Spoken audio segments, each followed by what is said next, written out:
Hello and welcome to the cricket POV show with Mohammad Sumair. इस video के अंदर मैं बात करूंगा पाकिस्तान वर्सेस इंडिया की, जो कि खेला गया कोलंबो के अंदर for the T20 world cup 2026। Match से पहले मैंने काफ़ी लोगों के प्री मैच एनालिसिस भी सुने। उसके बाद मैंने पोस्ट मैच एनालिसिस भी काफ़ी लोगों का देखा। मैं उन लोगों में से नहीं हूँ जो मैच के फ़ौरन ही 5 मिनट के बाद आके अपना ओपिनियन एनालिसिस देना शुरू कर दे। देखिए, मैं हमेशा इस चीज़ को मानता हूँ कि एक बार जब मैच हो गया और जो भी आपने अपनी स्क्रीन पे या ग्राउंड में होते हुए देखा है, उसके फ़ौरन बाद तो ये कहना कि आपका कैप्टन ये कर सकता था, आपका कैप्टन वो वाली स्ट्रैटेजी को अपना सकता था या आपकी प्लानिंग कुछ और हो सकती थी, ये कहना बहुत आसान होता है। मैं उन लोगों में से हूँ जो सॉल्यूशन से पहले रूट कॉज की तरफ जाता है। तो इस मैच के ऊपर मैं आऊँगा। टॉस जीत के पाकिस्तान ने अनयूजुअल सा फैसला किया, जिसको सुन के मैं यहाँ कहूँगा कि मैं देख के काफ़ी हैरान हो गया। क्योंकि रिसेंटली हमारे जितनी भी पीछे सीरीज गई हैं उसके अंदर पाकिस्तान की जो प्रिपरेशन थी वो बैट फर्स्ट एंड देन बोल टू डिफेंड वाली स्ट्रैटेजी थी। ऑस्ट्रेलिया जब अभी रिसेंटली पाकिस्तान विजिट किया था, लाहौर के अंदर हमारे 3 T20 के मैचेस हुए थे। उसके अंदर पाकिस्तान ने बैटिंग करके बाद में डिफेंड करने की तरफ गया था। तो क्या ये अप्रोच थी सलमान अली आगा की कि उन्होंने टॉस जीत के जो है पहले बॉलिंग का फैसला किया, जो कि उन्होंने अपनी स्ट्रेंथ पे नहीं खेला। पाकिस्तान की स्ट्रेंथ ये होती है कि पाकिस्तान फर्स्ट बैटिंग करके बाद में रन्स बचाने की तरफ जाता है। तो क्या इसके पीछे आगा की अप्रोच थी? मेरी बिल्कुल समझ से बाहर है। जैसे ही मैच स्टार्ट हुआ तो एक अनयूजुअल अप्रोच मैंने आगा की तरफ से देखी, जिसको मैं करेजियस बोलूँगा अनयूजुअल के साथ साथ, क्योंकि शाहीन आफरीदी की तैयारी करके ऑब्वियसली इंडिया के जो ओपनर्स थे वो ग्राउंड में उतरे होंगे। शाहीन को हमने पहले ओवर में नहीं लगाया, हमने आगा खुद पहले ओवर में बॉल कराने के लिए आए। और मैंने ये नोटिस किया कि 3-4 जो डॉट बॉलें उन्होंने अभिषेक शर्मा को कराई, उसके बाद उन्होंने एक तेज़ बॉल अभिषेक शर्मा को मारी जो उनका शॉट सही नहीं लगा और शाहीन आफरीदी ने कैच पकड़ लिया।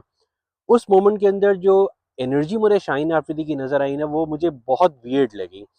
कोई इतनी आउट ऑफ द बॉक्स कोई सेलिब्रेशन या इतनी कोई एनर्जी वाली सेलिब्रेशन उनकी तरफ से नज़र नहीं आई मुझे, जो कि मुझे थोड़ा सा वियर्ड लगा कि इंडिया का जो एक बैट्समैन था जिससे सब पूरी पाकिस्तान, आई एम श्योर कि पूरी टीम उनके खिलाफ एक प्लान बना के आई होगी, आपने उसकी विकेट हासिल की है, आपने उसको जीरो पे आउट किया है, तो थोड़ी सी एनर्जी वहां पे मुझे टीम के अंदर मिसिंग लगी।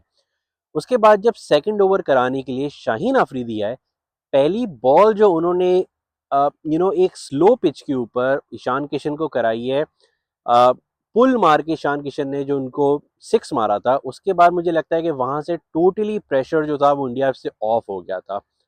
इवेंचुअली जब पावर प्ले खत्म हुआ, उसमें 6 ओवर्स के अंदर इंडिया का स्कोर 50 प्लस और सिर्फ एक विकेट गिरी हुई थी। वहां पे मुझे लगता है कि सलमान अली आगा को फौरन ही उस्मान तारिक को इंट्रोड्यूस कर देना चाहिए था। देखिए, आपका एक स्पिनर जिसके ऊपर आपकी पूरी टीम बैंक कर रही है, आप उसको ट्रम्प कार्ड के तौर पे पेश कर रहे हो। मैच से एक हफ्ता पहले से इंडियन मीडिया के सर के ऊपर सवार था उस्मान तारिक, और हम उसको 11वें ओवर में या उसके बाद लेकर आए हैं। ये अप्रोच मेरी बिल्कुल समझ से बाहर थी।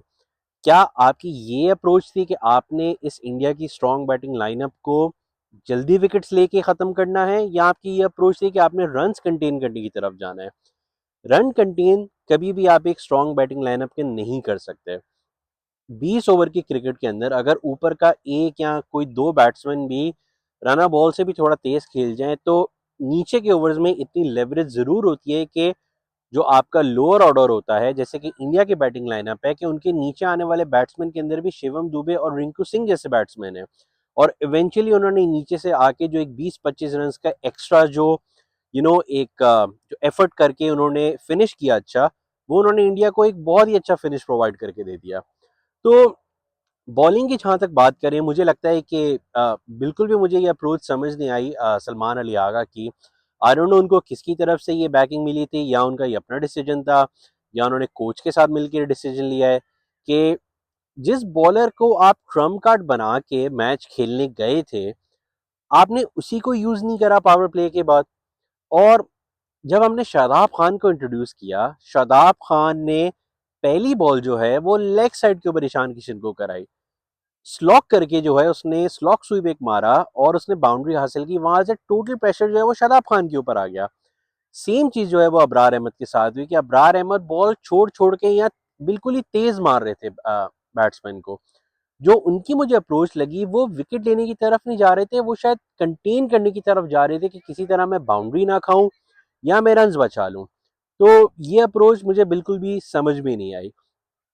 बैटिंग की जहां तक बात कर लें, 175 का टारगेट जब आपको मिला तो आपको सिर्फ ये मेक श्योर करना था कि आपने all out aggressive power play के अंदर नहीं जाना है। आप जो उनके अच्छे बॉलर्स हैं, जिस तरह के हार्दिक पांड्या है या जसप्रीत बुमराह है, यहाँ तो एक एक चीज मैं ये कहना चाहूंगा कि हार्दिक पांड्या को मैंने कभी भी नहीं देखा कि वो किसी और टीम के खिलाफ इतनी अच्छी बॉलिंग करते हो। I rate him highly as a batsman. मैंने कभी उनको बॉलिंग में किसी को इतना तंग करते हुए नहीं देखा कि पता नहीं क्या होता है कि जब इंडिया से हमारा मैच होता है तो हमारी टीम तो उनको ग्लेन मैग्रॉ बना देती है। बहरहाल वापस आते हैं बॉलिंग के ऊपर। जो इंडिया ने जब बॉलिंग स्टार्ट की अपनी, और जब पाकिस्तानी बैट्समैन जो है वो चेस करने के लिए आए, वहां पे आपको ये असेस कर लेना चाहिए था कि पिच जो है वो स्लो है। अगर आप एक स्टडी अप्रोच के साथ भी विद लॉस ऑफ 0 विकेट्स अगर आप 40 या 50 रन भी पावर प्ले में बना लेते तो मैच आपके हाथ में था। और इवेंचुअली डाउन द लाइन जब उस्मान खान ने थोड़ी अपनी बाउंड्रीज मारी हैं तो जो रन और बॉल्स का डिफरेंस था वो लाइक 40 या 45 का डिफरेंस था। तो वहां मैं ये सोच रहा था कि काश हमारे बैट्समैन ऊपर से अगर हमें अच्छा एक स्टार्ट दे देते तो ये मैच आपके हाथ में था। ये मैच उन्हीं मैचेस की एक एक कंटिन्यूस साइकिल का हिस्सा बन गया है जहां पे पाकिस्तानी टीम खुद प्रेशर में आके उन्होंने ये मैच अपने हाथ से जाया किया है। देखिए मेरे पास और बहुत सारी बातें जो मैं मैच के ऊपर डिस्कस करूं, लेकिन मैं जो है ना वो एक एक करके ना हमारे प्लेयर्स के ऊपर बात करना चाहूंगा। उसके बाद मैं बोर्ड के ऊपर और मैनेजमेंट की तरफ भी आऊंगा और हमारे फॉर्मर प्लेयर्स की तरफ भी आऊंगा कि किस तरह सब कसूरवार हैं इस डिजास्टर के। साहिबजादा फरहान की अगर मैं बात करूं तो साहिबजादा फरहान जो है वो डोमेस्टिक का प्रोडक्ट है। अब साहिबजादा को खुद रियलाइज करना है कि या तो वो एक ऐसा प्लेयर बनना चाहता है जो कि जसप्रीत बुमराह को 2-3 छक्के मार के डॉक्यूमेंट्री का हिस्सा बनना चाहता है, या तो फिर वो बेस्ट इन द वर्ल्ड बनना चाहता है। अब ये डिपेंड करता है साहिबजादा के ऊपर। एक प्योरली डोमेस्टिक प्रोडक्ट है साहिबजादा। साहिबजादा को इतने सालों के बाद उसकी मेहनत का रिवॉर्ड मिला है, तो अब ये साहिबजादा की डोमेन के अंदर है कि वो कितना अच्छा और कितना यू नो इम्प्रूव इम्प्रूवमेंट लेकर आ सकते हैं अपनी गेम के अंदर। तो ball is in his court. अब ये टोटली साहिबजादा के ऊपर डिपेंड करते हैं और मैं चाहता हूँ कि वो ये पूरा वर्ल्ड कप खेलें और वो खुद असेस करें कि वो किस तरह के बैट्समैन बनाना चाहते हैं। साइम अयूब की बात कर लें, एक और आपके डोमेस्टिक का प्रोडक्ट है साइम अयूब। साइम वो प्लेयर है जो कि एक प्रॉपर पाथवे से आ रहा है। अंडर 16 खेला हुआ है, अंडर 19 खेला हुआ है, प्रॉपर जूनियर टीम्स के जूनियर लेवल के ऊपर क्रिकेट खेल के जो है वो टीम में आया है। हम लोगों ने साइम अयूब के साथ क्या किया है कि हमें साइम के रन चाहिए थे, लेकिन हमने उनको बना दिया है दुनिया का नंबर 1 ऑलराउंडर। वो बॉलिंग कराने आते हैं और 1 2 3 विकेट्स लेके वो अपनी प्लेस को जस्टिफाई करना चाह रहे हैं टीम के अंदर। देखिए उसका कोई फायदा नहीं है। हमारे पास पीछे बहुत सारे ऐसे स्पिनर्स पड़े हुए हैं जो कि एज अ रेगुलर बॉलर खेल के हमें विकेट दिला सकते हैं। साइम की जो रिस्पॉन्सिबिलिटी है वो है रन्स बनाने की और बैटिंग से टीम को जितवाने की। अब ये भी साइम के ऊपर डिपेंड करता है कि साइम ने 1 2 फ्लैशी नो लुक शॉट्स खेल के इंस्टाग्राम पे या टिकटॉक पे अपनी रील्स देख के खुश होना है, या साइम ने मैच करना है दुनिया के दूसरे जो यंग सेंसेशंस आ रहे हैं। सलमान अली आगा पे आ जाते हैं। देखिए वर्ल्ड कप से पहले हर कोई क्रिटिसाइज कर रहा था कि सलमान अली आगा डिजर्व नहीं करते T20 टीम का हिस्सा होना। मैं भी उनमें से एक हूँ जो कि लगता था कि वो ओडीआई के और टेस्ट के बहुत अच्छे प्लेयर हैं, लेकिन T20 में वो डिजर्व नहीं करते। वर्ल्ड कप से पहले उन्होंने कुछ मैचेस के अंदर अपनी बैटिंग अप्रोच टोटली जो है उन्होंने उसके ऊपर एक्सपेरिमेंट किया, काम किया, और बहुत ही अच्छे स्ट्राइक रेट के साथ उन्होंने खेला। क्या उनके साथ एकदम से इस वर्ल्ड कप के अंदर हो गया कि मुझे लगता है कि वो शायद टोटली साबित करना चाह रहे हैं ऑल ओवर द वर्ल्ड, या जो व्यूअर्स हैं या जो पाकिस्तान क्रिकेट के फैंस हैं वो शायद उनको साबित करना चाह रहे हैं कि वो बहुत ज़्यादा तेज खेल सकते हैं। सलमान को मैं ये कहना चाहूंगा कि आप एक बहुत अच्छे बैट्समैन हो, आप बॉल को मेरिट पे खेलने वाले बैट्समैन हो, एंड आई एम श्योर कि अगर आप इन द मिडिल 5-6 बॉल्स खेल लोगे तो मुझे पूरे यकीन है कि आप एक 50-60 रन की इनिंग्स अच्छी खेल सकते हो।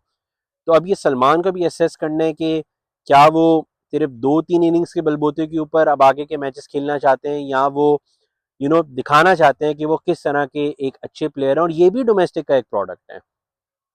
बात करते हैं फिर बाद में बाबर आजम की। देखिए, हर कोई क्लेम करता है कि बाबर आजम, और हर कोई ये बोलता भी है, मानता भी है कि बाबर आजम पाकिस्तान के सबसे बड़े बैट्समैन हैं।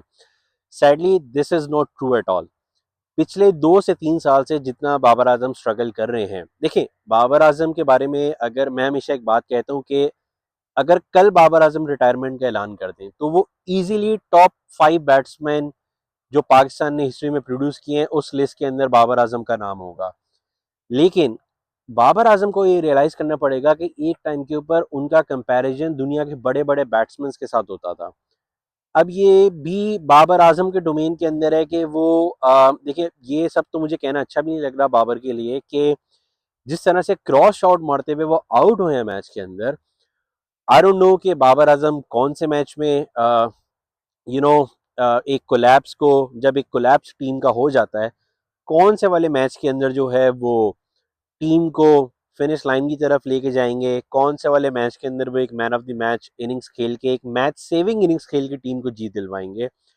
तो मेरे पास तो कोई ऐसी एडवाइस नहीं है जो मैं बाबर आजम को दे सकूं। मुझे लगता है कि बाबर आजम को सीरियसली जो है वो असेस करना पड़ेगा कि उनका T20 का फ्यूचर क्या है। उसके बाद आ जाते हैं उस्मान खान के ऊपर। उस्मान खान एक वाहिद प्लेयर है जिसको मैं बिल्कुल भी ब्लेम नहीं करना चाहूंगा जिस तरह का उसने परफॉर्म किया। सबसे ज्यादा जो मुझे कोशिश करता हुआ बैट्समैन नजर आया वो उस्मान खान ही मुझे लगा। देखिए, हम काफी बात करते हैं कि एक प्रोसेस के थ्रू आपको आना चाहिए। जो हमारे फॉर्मर प्लेयर्स हैं उनको बहुत शौक है टीवी के ऊपर बैठ के ये बोलने का कि डोमेस्टिक को इज्जत देनी चाहिए, फर्स्ट क्लास को इज्जत देनी चाहिए। तो उस्मान खान तो वो प्लेयर है जो कि डोमेस्टिक का हर मैच खेलता है। आई एम श्योर कि वो क्लब के भी सारे मैचेस खेलते हैं। तो वो अगर टीम में आया है तो वो एक प्रोसेस के थ्रू आया है ना। अब उसका आप स्किल लेवल एक साइड पे कर दें, वो जिस तरह का बैट्समैन है, अब वो इंटरनेशनल टीम के अंदर आके तो चेंज नहीं करेगा ना अपने आप को। जिस तरह का वो प्लेयर है वो तो वैसे ही खेलेगा। अब ये आपके ऊपर डिपेंड करता है, ये आपकी डोमेन में आता है कि आप एक मेक शिफ्ट विकेट कीपर को खिला रहे हैं और आपके सर्किट के अंदर इतने सारे जो रेगुलर विकेट कीपर बैट्समैन है आप उनको नहीं खिला रहे।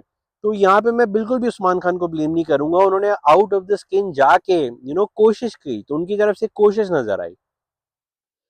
उसके बाद शादाब खान के ऊपर मैं आता हूँ। देखें, शादाब खान वो प्लेयर हैं जिसको मुझे लगता है कि सबसे ज़्यादा मीडिया बैकिंग भी उस प्लेयर को हासिल है, फॉर्मर प्लेयर्स की भी बैकिंग उस प्लेयर को हासिल है। यहाँ पे मेरा सिर्फ एक सवाल है कि 2021 का जो T20 का वर्ल्ड कप का सेमीफाइनल था जिसमें शादाब खान ने ऑस्ट्रेलिया के खिलाफ 4 आउट किए थे, कोई 5 साल का अरसा गुजर चुका है। इस 5 साल के अरसे में मुझे नहीं याद पड़ता कि शादाब की तरफ से मैंने कोई मैच विनिंग परफॉर्मेंसेस देखी हो। पिछले 2 साल के अंदर शादाब काफ़ी इंजर्ड रहे हैं। वो इंजर्ड होकर टीम से बाहर जाते हैं and without playing anywhere else वो टीम में वापस आ जाते हैं। तो कौन सी शादाब के पास ऐसा कोई किसी का राज है कि वो ऑटोमेटिकली टीम का हिस्सा बन जाता है? शादाब खान की वजह से हमने अपने दूसरे स्पिनर्स को टीम से निकाला। मैं फिंगर टिप्स के ऊपर काउंट कर सकता हूं कि शादाब को अकोमोडेट करने के लिए आपने सुफियान मुकीम को टीम से निकाला। एक टाइम पे आप अबरार अहमद को ऑन एंड ऑफ मैचेस खिलाते थे कि हमें स्पेस मिल जाए कि जब शादाब इंजरी से वापस आए तो हम किस तरह से उसको टीम में फिट इन करें। हमने शादाब के पीछे सुफियान मुकीम के साथ ज्यादती की। आप काउंट करना शुरू करें कि आपके डोमेस्टिक में कितने और सारे स्पिनर्स हैं या ऑलराउंडर्स हैं। आप स्पिनर्स की अगर आप बात करें, आप फैसल अकरम का नाम ले लें, आप मिरान मुमताज का नाम ले लें, आप रफात मिनहास का नाम ले लें, कितने सारे स्पिनर्स हैं जिनको हम ट्राई कर सकते थे, लेकिन हमने सिर्फ अकोमोडेट करना था शादाब खान को टीम के अंदर। मुझे नहीं समझ में आता कि शादाब की ऐसी कौन सी परफॉर्मेंस है जिसकी वजह से शादाब टीम के अंदर मौजूद है। टोटली अनजस्टिफाइड उनकी प्लेस है टीम के अंदर, और मैं ये कहने के अंदर बिल्कुल भी नहीं शर्माऊंगा कि वो किसी प्लेयर का हक मार रहे हैं। उसके बाद आते हैं मोहम्मद नवाज के ऊपर। नवाज की जहां तक बात है, नवाज का डेब्यू हुआ था 2016 के अंदर। डेब्यू से लेके आज तक मुझे हमेशा नवाज की बॉडी लैंग्वेज के अंदर एक प्रॉब्लम नजर आती है। मैच के अंदर अगर कोई भी एक ऐसी टफ सिचुएशन आती है ना, तो आप सिर्फ नवाज के फेस एक्सप्रेशंस की तरफ देखा करें, उनकी ऐसा लगता है कि हवाएं उड़ गई हैं सिचुएशन की वजह से। 10 साल के बाद भी अगर आपका अपनी बॉडी लैंग्वेज के ऊपर या अपने एक्सप्रेशंस के अंदर कंट्रोल नहीं है, तो मुझे नहीं समझ में आता कि और कितना आपको टाइम चाहिए अपने आप को अपनी बॉडी लैंग्वेज को कंट्रोल करने के लिए। Nawaz out of the blue team में वापस आए। मैंने बहुत क्रिटिसाइज किया था कि जिस तरीके से नवाज टीम में वापस आए थे, लेकिन एक बार जब वो टीम में वापस आए, उन्होंने बहुत इंप्रूवमेंट शो करी। पिछले एक साल के जो ऑलराउंडर कैटेगरी में पाकिस्तान टीम की अगर आप बात करें, तो the most improve player is Mohammad Nawaz. क्या एकदम से हुआ है कि जैसे ही वर्ल्ड कप का आगाज हुआ है, Mohammad Nawaz is back to his older self. उसी फॉर्म में नवाज नजर आ रहे हैं, ना उनसे बॉलिंग ठीक हो पा रही है, ना उनसे बैटिंग ठीक हो पा रही है, और एक अजीब सी वियर्ड सी बॉडी लैंग्वेज और एक्सप्रेशन मुझे नवाज की तरफ से देखने को मिल रहे हैं। उसके बाद अगर आप बात करें फ़हीम अशरफ की, फ़हीम अशरफ जो कि मुझे लगता है दुनिया के एक वाहिद फील्डिंग ऑलराउंडर है जिसके बलबूते के ऊपर वो क्रिकेट खेल रहे हैं। भाई अगर आपको फ़हीम पे भरोसा ही नहीं है, अगर आपको उस पर ट्रस्ट ही नहीं है, तो आपने उसको टीम में क्यों रखा हुआ है? क्या दुनिया की जो दूसरी टीम्स हैं वो इस तरह से अपने ऑलराउंडर्स को खिलाती हैं? क्या इंडिया इस तरह से हार्दिक पांड्या को यूटिलाइज करता है? क्या दूसरी टीम्स अपने ऑलराउंडर को इस तरह से ट्रीट करती हैं? अगर आपको फ़हीम पे ट्रस्ट ही नहीं है, तो आपने उसको टीम में क्यों रखा हुआ है? ना तो वो बेचारा बॉलिंग करता है, ना तो वो बैटिंग करता है। बैटिंग में आपने उसको रखा हुआ है कि जो आखिरी की 5-6 बॉलों में से वो 1-2 छक्के मार देगा। इवेंचुअली जो नेदरलैंड्स के खिलाफ आपका मैच था, वहां से आखिरी के 2 ओवर में 30 रन मार के फ़हीम ने आपको मैच जितवा दिया। अब 6 महीने या साल के अंदर आपके पास एक ऐसा मैच तो आएगा जहां पे फ़हीम अशरफ इस तरह की इनिंग्स खेल लेंगे। लेकिन अगर आपने उस बेचारे को ना बैटिंग देनी है ना बॉलिंग देनी है, तो आपने उसको टीम में क्यों रखा हुआ है? इससे अच्छा आप किसी और को खिला लो जिसपे आपको ट्रस्ट हो। वो बैटिंग करके दे देगा या आपको बॉलिंग करके दे देगा। तो आप क्यों वेस्ट कर रहे हो फ़हीम अशरफ को? वो बेचारा भी ग्राउंड में सोचता होगा कि यार कैप्टन और मैनेजमेंट को मेरे ऊपर ट्रस्ट ही नहीं है, जो कि ना मुझे बॉलिंग देती है ना मुझे बैटिंग देती है। तो एंड आई एम श्योर कि पूरे साल के अंदर फ़हीम अशरफ ने शायद 15 या 20 ओवर भी नहीं किए होंगे। तो मैं ऐसे प्लेयर को कैसे ब्लेम करूं जिसने ओवर ही नहीं किए हुए होंगे, जिसने बैटिंग ही नहीं की होगी? अगर वो एक क्रंच सिचुएशन में आएगा, तो मैं कैसे उसको ब्लेम करूं कि वो मुझे मैच जिता के नहीं दे रहा? क्योंकि उसके बेहस के ऊपर तो पीछे कोई गेम प्रैक्टिस ही नहीं है ना। नेट में आप चाहे जितनी भी मर्जी प्रैक्टिस कर लो, आप जब तक ग्राउंड में नहीं खेलोगे, रियल टाइम के अंदर क्रिकेट नहीं खेलोगे, आपका नहीं पता चल सकता कि आपकी परफॉर्मेंस कहाँ पे खड़ी है। उसके बाद बॉलर्स की तरफ आते हैं। अबरार अहमद की मैं यहाँ बात करूंगा। देखें, अबरार अहमद को मेरा ये मशवरा है कि वो ये सोच लें कि यहाँ तो उन्होंने टी इज फंटास्टिक वाली पोस्ट इंस्टाग्राम पे लगानी है, यहाँ तो उन्होंने हंसी मजाक करना है टीम के अंदर, यहाँ तो उन्होंने बैट्समैन का आउट करके हसरंगा की सेलिब्रेशन करनी है। देखिए, छोटी टीम्स के खिलाफ तो आप बहुत अच्छी बॉलिंग करते हैं। छोटी टीम्स जो कि रेगुलरली स्पिनर्स को नहीं खेलती हैं, वो जो सब कॉन्टिनेंट के अंदर आती हैं, स्पिनर्स पे स्ट्रगल करती हैं, आपके ऊपर स्ट्रगल करती हैं। आप उनके तो 3-4 आउट कर लेते हो, लेकिन आप अपनी पिछली परफॉर्मेंसेज देख लो इंडिया के खिलाफ, कि आप जैसे इंडिया के खिलाफ मैच में उतरते हो, आपके साथ भी एक प्रॉब्लम है कि आपकी बॉडी लैंग्वेज और एक्सप्रेशन बिल्कुल चेंज हो जाता है। आप टोटली कंफ्यूज नजर आते हो। आप यहाँ तो बॉल छोड़ के बैट्समैन को बॉल फेंकते हो, या तो आप बहुत तेज तेज बॉल मारते हो कि मैं कहीं चौका ना खा लूं या छक्का ना खा लूं, मैं रन बचा लूं। आप विकेट लेने की तरफ नहीं जाते हो। और एक बात जो मुझे आपकी बहुत अजीब लगती है, वो आपको जैसे ही कोई बैट्समैन बाउंड्री मारता है, आप इस तरह से कीपर को देखने लग जाते हो कि आपको समझ ही नहीं आया कि क्या हुआ है। देखो, you are not a school boy any more. आप नेशनल टीम के मेन स्पिनर हो। थोड़ी सी अपनी बॉडी लैंग्वेज को इम्प्रूव करो, थोड़े से अपने कैरेक्टर को इम्प्रूव करो। आपको कोई पार्क से उठा के नहीं लाया कि आप मैच खेलने के लिए आ जाओ। You're an international cricketer. आपके पास करोड़ों का पीएसएल का कॉन्ट्रैक्ट आपको मिला हुआ है। आप महीने के अंदर करोड़ों रुपए कमाते हो। आपको हर वो रिसोर्सेज, हर वो फैसिलिटीज अवेलेबल है जो बेचारे एक नीचे जूनियर लेवल पे क्रिकेटर खेल रहा है, उसके पास वो फैसिलिटीज या रिसोर्सेज नहीं है जो आपके पास है।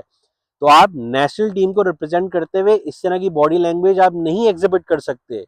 तो try to work on your body language और अपने गेम को आप इम्प्रूव करें। अगर आपने दुनिया का one of the best spinners बनना है, तो आपको बड़ी टीम के खिलाफ परफॉर्म करना होगा। उसके बाद आप बात करें उस्मान तारिक की। एक प्लेयर था जिसको हवा बना के रखा हुआ था मीडिया के, इंडियन मीडिया ने। ट्रम्प कार्ड हम उसको डिक्लेयर करा था हमने कि ये हमारा ट्रम्प कार्ड है जो कि हमें मैच जिता के देगा। हम उसको बॉलिंग कराने तब लेकर आए जब मैच हमारे हाथ से निकल चुका था। 11वें ओवर के बाद अगर मैं उस्मान तारिक को लेकर आ रहा हूं, तो उस बेचारे की तो कोई गलती नहीं है। आप उसको एज अ डिफेंसिव बॉलर लेकर आए, तो उसने आपको रन डिफेंड करके डिफेंड तो नहीं कहना चाहिए, उसने आपको रन कंटेन करके दे दिए। 4 ओवर्स के अंदर उसने 24 रन देके एक प्लेयर को आउट कर लिया, एक विकेट उसने ले ली। इन दी एंड उसने सूर्य कुमार की विकेट ले ली। उसने मेक श्योर करा कि जो आखिरी के 2 ओवर है उसमें सूर्य कुमार मार के एक अच्छा फिनिश ना दे। लेकिन जिस तरह की बॉलिंग आपके बाकी बॉलर्स ने करी, eventually down the line Rinku Singh और दुबे ने उसकी कमी पूरी कर दी। तो उस्मान तारिक को आपने यूज करना था as a wicket taker bowler, हमने उसको यूज किया रन्स कंटेन करने के लिए। तो उसको तो मैं बिल्कुल ब्लेम नहीं करूंगा, उसका पहला मैच था इंडिया के खिलाफ और आपने उसको जो रोल दिया वो रोल उसने आपको करके दे दिया। आप उसको रन्स बचाने के लिए लेकर आए थे, उसने आपको रन्स बचा के दे दिए। Last but not the least Shaheen Shah Afridi की बात करते हैं। शाहीन शाह अफरीदी ने इस वर्ल्ड कप के अंदर सिर्फ एक विकेट हासिल की है, if I am not mistaken. और जहां तक इंडिया की बात आती है, इंडिया के खिलाफ उन्होंने 2021 का जो वर्ल्ड कप था उस मैच में 3 प्लेयर्स आउट करने के बाद मुझे उनकी कोई ऐसी परफॉर्मेंस याद नहीं है जो उन्होंने इंडिया के खिलाफ दी हो। एक प्लेयर जो कि हर वक्त याद दिलाता रहता है मीडिया को भी और अपने हर प्रेस कॉन्फ्रेंस में या जहां भी वो होते हैं वो याद दिलाते रहते हैं कि वो पाकिस्तान के प्रीमियम फास्ट बॉलर हैं। ना तो मुझे हमारे प्रीमियम फास्ट बॉलर की तरफ से लाइन और लेंथ देखने को मिल रही है, ना तो मुझे उनकी तरफ से फिटनेस देखने को मिल रही है। शाहीन मुझे टोटली फिट ही नहीं लगते हैं। कभी उन्होंने अपना रिहैब पूरा नहीं करा इंजर होने के बाद। वो सिर्फ अपनी टीम में जगह पक्की करने के लिए फॉरेन टीम में वापस आ देते हैं कि कोई और अच्छा परफॉर्म करके उनकी जगह ना ले ले। बिग बैश खेलने गए थे शाहीन, वहां वो इंजर्ड हुए। आरुण उन्होंने क्या रिहैब किया, कहाँ उन्होंने क्रिकेट खेली, स्ट्रेट अवे वो वर्ल्ड कप के अंदर आ गए और वर्ल्ड कप में जो उनका हाल है वो सबके सामने। देखिए यहाँ मैं किसी भी प्लेयर को क्रिटिसाइज नहीं कर रहा, ना तो मैं उसके साथ पर्सनल हो रहा हूँ, मैं सिर्फ उसकी परफॉर्मेंस के ऊपर बात कर रहा हूँ। मैं प्लेयर्स की ऑन द फील्ड परफॉर्मेंस की बात कर रहा हूँ। देखिए आप ग्राउंड में जीतें, आप ग्राउंड में हर टीम को हराएं, आप अच्छा परफॉर्म करें, डजेंट मैटर आप ऑफ द फील्ड क्या कर रहे हैं। आप जो भी ऑफ द फील्ड करेंगे वो अच्छा लगेगा, पूरी दुनिया को अच्छा लगेगा, मुझे भी अच्छा लगेगा। मुझे भी खुशी होगी कि हमारे प्लेयर जो हैं वो ऑफ द फील्ड हंसी मजाक कर रहे हैं, इंजॉय कर रहे हैं। लेकिन ये सब सिर्फ तब अच्छा लगेगा जब आप बड़ी टीम्स को हराएंगे। और in the pass in players ने हराया भी है। अगर ये नेशनल टीम में खेल रहे हैं तो इसका ये मतलब है कि स्किल्स इनके अंदर मौजूद हैं, टैलेंट इनके मौजूद है। लेकिन talent has to translate into numbers at some point. सिर्फ टैलेंट के बेसिस के ऊपर आप टीम में सर्वाइव नहीं कर सकते हैं। तो इट्स हाई टाइम, अभी भी वर्ल्ड कप खत्म नहीं हुआ है। ये सारे प्लेयर्स समझदार हैं, ये दूध पीते बच्चे नहीं है कि इनको किसी को गाइड करना पड़े।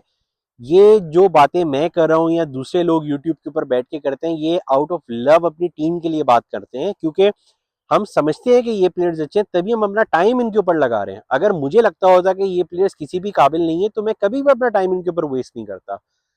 इतने मैचेस हम लोग पास में इंडिया से आ रहे हैं, लेकिन फिर भी उम्मीद लगा के मैं दोबारा से टीवी के सामने बैठा कि शायद आज ये लोग जीत जाएंगे। और जिस तरह की फाइट हमने एशिया कप के फाइनल में इंडिया को शो की थी, आई वॉज रियली होपफुल कि एक अच्छा कंपेटिटिव मैच हमें देखने को मिलेगा। लेकिन ये भी एक वन साइडेड अफेयर रहा।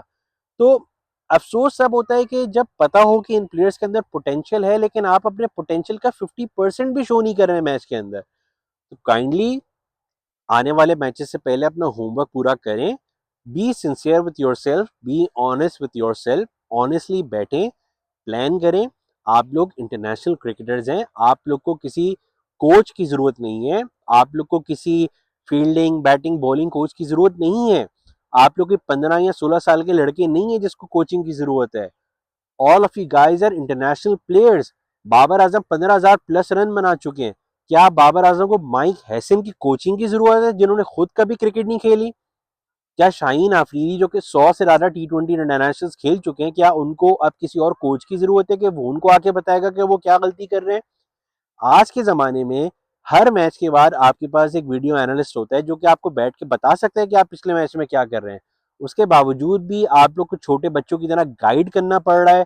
तो अच्छा नहीं लगता बार बार ये बातें करना। आप लोग के अंदर स्किल सेट है, आप लोग के अंदर पोटेंशियल है, बैठें ऑनेस्टली अपने आप को असेस करें, एक गेम प्लान बनाएं, अपनी अप्रोच को दोबारा से रिविजिट करें, स्ट्रेटजी अच्छी बनाएं और कंपेटिटिव मैच खेलें। हारने से कोई भी मना नहीं कर रहा है, अच्छा खेल के हार जाए कोई मसला नहीं है, लेकिन एटलीस्ट ग्राउंड के अंदर फाइट तो शो करें ना। आप ये तो दिखाएं कि पाकिस्तानी टीम का स्टेचर क्या है। ये स्टेचर नहीं है पाकिस्तानी टीम का। All over the world Indian media जिस तरह का मजाक हमारी टीम के ऊपर उतारता है, उसके मौके हम खुद देते हैं, और अनफॉर्चुनेटली उसका मौके हमारे फॉर्मर प्लेयर्स भी देते हैं। मैंने कभी नहीं देखा कि इंडिया का कोई फॉर्मर प्लेयर टीवी के ऊपर सिर्फ पैसे कमाने के लिए बैठा हो और वो अपने प्लेयर्स का मजाक उड़ा रहा हो। देखिए, बिहाइंड द सीन्स वो जरूर बातें करते होंगे, लेकिन जब वो टीवी पे इंडिया को रिप्रेजेंट करते हैं, वो कभी भी अपनी टीम के खिलाफ कोई बात नहीं करते।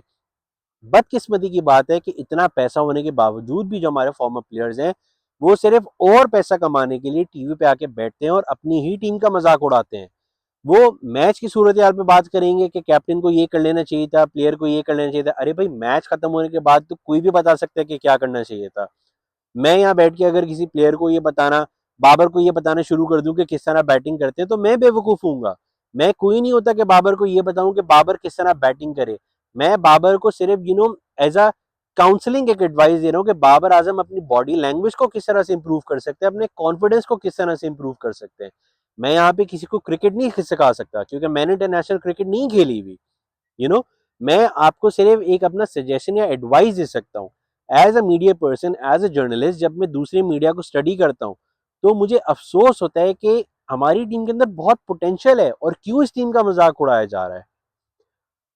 जो मेरी अगली वीडियो होगी ना, उसके अंदर मैं आपको डिफरेंस बताऊंगा इंडियन क्रिकेटिंग सिस्टम का और किस तरह से डिस्ट्रॉय किया गया पाकिस्तानी क्रिकेटिंग सिस्टम को, और क्या वजह है उनकी, क्या उसके कॉजेज हैं, उसके अंदर कितना हाथ हमारे एडमिनिस्ट्रेशन का है, कितना हाथ हमारे फॉर्मर प्लेयर्स का है, और उसके क्या क्या और फैक्टर्स हैं। इस वीडियो को मैं इतनी रखूंगा, काफ़ी लंबी वीडियो हो गई। मैंने काफ़ी फ्रस्ट्रेशन अपनी वेंट आउट कर दी है जो मैच के अंदर हुई थी। अभी भी वर्ल्ड कप खत्म नहीं हुआ है। आई एम होपफुल कि in the next couple of matches Pakistan अच्छा परफॉर्म करेगा, and I am pretty hopeful कि सुपर 8 में पाकिस्तान पहुंचेगा और वहां पे सेमीफाइनल भी पहुंचेगा, and I am pretty hopeful कि पाकिस्तान फाइनल भी खेलेगा। फाइनल में क्या होता है ये मैं बिल्कुल भी प्रेडिक्ट नहीं करना चाहूंगा, लेकिन आई एम प्रीटी होपफुल कि ये टीम जरूर सेमीफाइनलिस्ट है। तो इस वीडियो को इतनी रखूंगा। अपने आने वाली वीडियोस में और बहुत सारी बातें करना चाहूंगा। तो till the next time, take care, bye.